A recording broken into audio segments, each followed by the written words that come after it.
அஸ்ஸலாமு அலைக்கும் வரஹ்மத்துல்லாஹி வபரகாத்துஹு. தினமும் ஒரு ஹதீஸ்.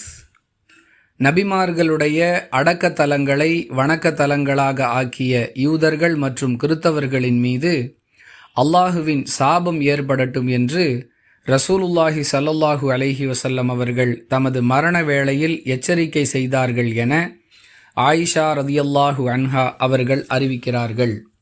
நூல் புகாரி, ஹதீஸ் எண் 435. அன்பிற்குரிய அல்லாஹுவின் நல்லடியார்களே, சமாதி வழிபாடு என்பது தெளிவான இணை வைப்பு.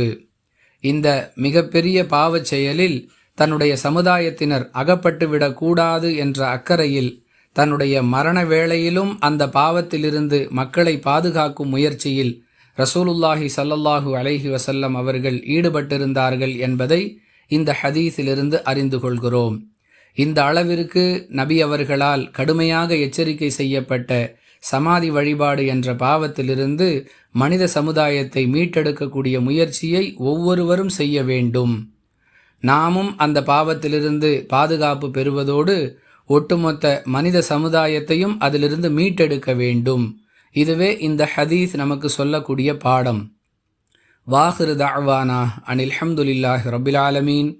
அஸ்ஸலாமு அலைக்கும் வரஹ்மத்துல்லாஹி வபரகாத்துஹு.